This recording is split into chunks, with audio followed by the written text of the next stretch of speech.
علی حکم خدا بھی ہے، علی شیر خدا بھی ہے، علی حکم خدا بھی ہے، علی شیر خدا بھی ہے، فاطمہ زہرا کے گلشن کی شان ہے علی، فاطمہ زہرا کے گلشن کی شان ہے علی، علی کی شان دیکھو اور علی کا مرتبہ دیکھو، علی کی شان دیکھو اور علی کا مرتبہ دیکھو، علی کے نام سے دنیا گل و گلزار ہو جائے، وہ علی کا نام لے دنیا تو بیڑا پار ہو جائے،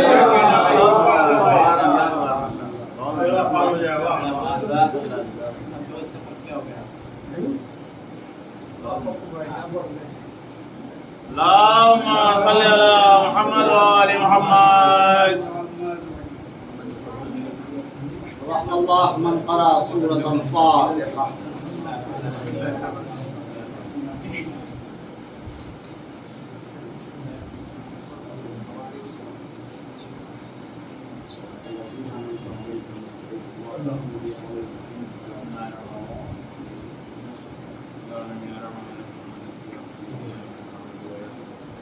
لا حول ولا قوة إلا بالله العلي العظيم. أعوذ بالله من الشيطان اللعين الرجيم. بسم الله الرحمن الرحيم. الحمد لله رب العالمين والصلاة والسلام على رسول الثقلين محبوب رب المشرقين والمغربين جد الحسن والحسين أبي القاسم محمد اللهم صل على محمد وآل محمد وعلى أهل بيته الطيبين الطاهرين المعصومين المظلومين ولعنة الله على أعدائهم أجمعين من ليلنا هذا إلى قيام يوم الدين.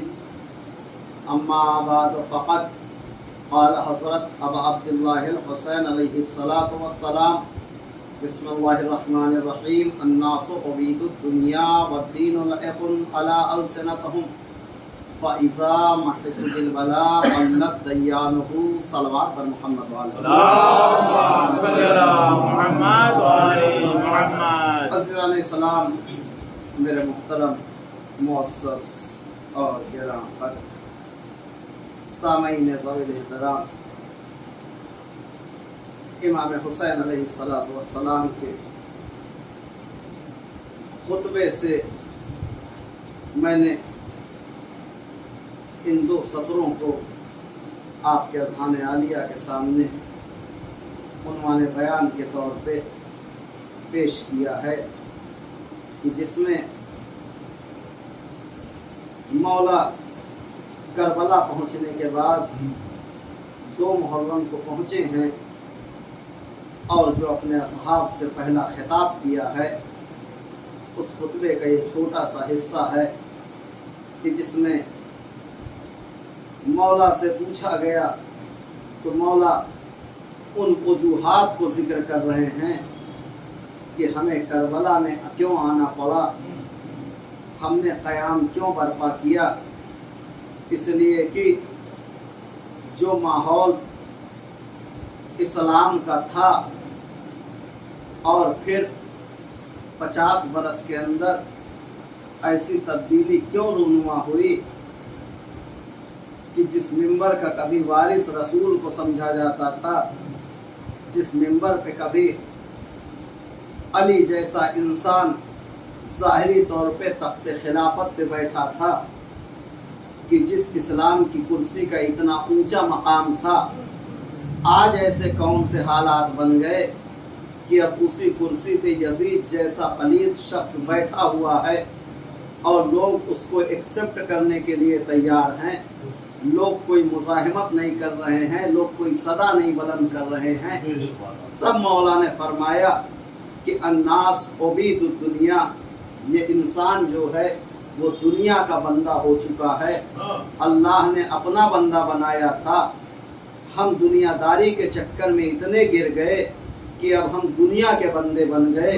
اور عزیزو، جب انسان اللہ کو چھوڑ کے دنیا پہ بھروسہ کرنے لگتا ہے تو پھر نہ اسے دنیا ملتی ہے نہ اسے اللہ ملتا ہے۔ اس لیے کہ امیر ممکنات نے یہی بات فرمائی ہے کہ اگر تم لوگوں کی رضا کے لیے خدا کو ناراض کرو گے تو نہ تمہیں خدا کی رضا مل پائے گی نہ دنیا کی رضا مل پائے گی، لیکن اگر جو ہے خدا کی رضا کی پرواہ کرو گے تو تمہیں بندے بھی راضی ملیں گے اور اللہ بھی راضی ملے گا۔ ایک صلوات پر محمد تو اس میں امام فرما رہے ہیں کہ یہ جو حالات ایسے بن گئے کہ جس کرسی کا وارث علی تھے اس کرسی پہ آج یزید بیٹھ گیا تخت خلافت پہ اور لوگ اس کو ایکسپٹ کیے ہوئے ہیں۔ کیوں؟ امام فرماتے ہیں کہ یہ انسان جو ہے وہ دنیا کا بندہ بن چکا ہے، وہ دین لائق علی السنتہم، اور دین ان کی زبان پہ صرف دکھاوے کے طور پہ رہ گیا ہے۔ اس کا مطلب یہ ہے کہ ہم دکھاوے والے زیادہ ہیں اور حقیقت ہماری کچھ اور ہے۔ اس لیے کہ امام جو گفتگو کرتا ہے تو امام لوگوں کی نیتوں کو جان کے گفتگو کرتا ہے، اس لیے کہ امام جو ہے اپنی طرف سے کوئی بات نہیں کہتا۔ اب جب امام حسین کہہ رہے ہیں کہ دین ان کی زبان پہ ہے تو اس کا مطلب یہ ہے کہ دل میں ہمارے کچھ اور ہے اور زبان پہ کچھ ہمارے اور ہے۔ اور دوسری چیز یہ خطبہ امام غیروں کے لیے نہیں دے رہے ہیں، اپنے شیعوں کے بارے میں امام فرما رہے ہیں کہ ہمارے شیعہ جو اپنے آپ کو دم بھرتے ہیں، چونکہ یہ ٹائٹل لگنے کے بعد ہماری ذمہ داری جتنی بڑھ جاتی ہے اس کو ہمیں خود اندازہ نہیں ہے کہ ہم کس مقام پہ پہنچ گئے ہیں۔ لہٰذا جو ہے امام فرما رہے ہیں کہ دعویٰ تو کرتے ہیں لیکن دین ان کی زبان پہ ہے، دین ان کے دل میں نہیں اترا ہوا ہے۔ پھر امام فرماتے ہیں کہ یہ جو دین پہ زبان پہ دین ہے یہی اگر ان کے پاس رہے تب بھی کچھ غنیمت ہو جائے، لیکن امام فرماتے ہیں فائزہ محسوب البلا، یہ دین زبان پہ جو ہے یہ اسی وقت تک رہتا ہے کہ جب تک ہم ان کو آزمائش میں نہ ڈالیں۔ جیسے ہی ہم ان کو آزماتے ہیں امام فرماتے ہیں قلت دیانہم، جو تھوڑا سا دین ان کی زبان پہ تھا وہ بھی ان سے رخصت ہو گیا۔ مطلب یہ ہے کہ دین اس وقت تک ہم دیندار دکھاتے ہیں کہ جب تک دین ہماری دنیا سے نہ ٹکرائے۔ جیسے ہی دین ہماری دنیا سے ٹکراتا ہے ہم دنیا بچاتے ہیں، دین کو پس پشت ڈال دیتے ہیں۔ جب دنیا سنور جاتی ہے تب ہم سوچتے ہیں کہ دین ہم جو ہے لے کے چلیں گے۔ اس لیے کہ عزیزو اسلام جو ہے وہ دعوے کا مذہب نہیں ہے، اسلام دلیل کا مذہب ہے۔ اس لیے اگر ہم دلیل مضبوط ہو دعویٰ کمزور ہو تو ہماری مضبوطی ہے، لیکن اگر دعویٰ مضبوط ہے اور دلیل کمزور ہے تو پھر وہ ہمارے کسی کام کی نہیں۔ بنی امیہ نیز تو نابود ہو رہے ہیں، ان کے خلفاء اپنی قبروں کے جہنم میں جا چکے ہیں، بنی عباس تخت خلافت پہ آ رہے ہیں۔ اور عزیزو جو کوئی بھی تخت خلافت پہ آیا ہے ایسا نہیں ہے کہ وہ اپنی طرف سے آ گیا، اس نے یہی نعرہ بلند کیا کہ محمد اور آل محمد کے حق کے ساتھ جو ہے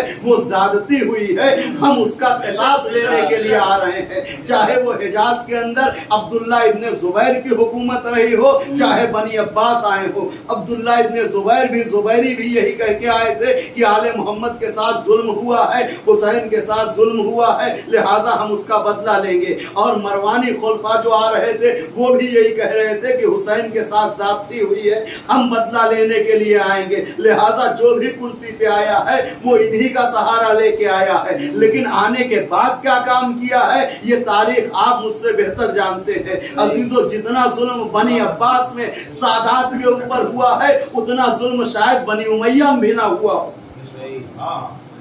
لیکن بنی امیہ ختم ہو رہے ہیں، بنی عباس تخت خلافت پہ آ رہے ہیں۔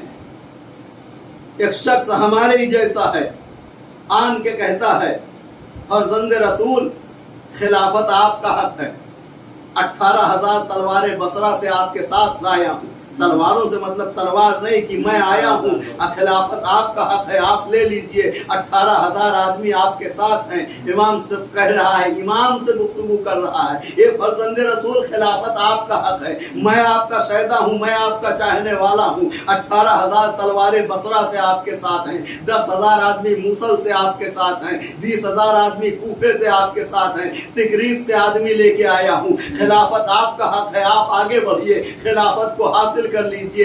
امام نے سنا، سننے کے بعد ہلکی سی مسکراہٹ لی، فرمایا بھائی ٹھیک ہے کہ تم ہماری مدد کرنے کے لیے آئے ہو، تمہارا شکریہ ہے، لیکن اس سے پہلے یہ تنور روشن ہے، اس میں جا کے کود جاؤ۔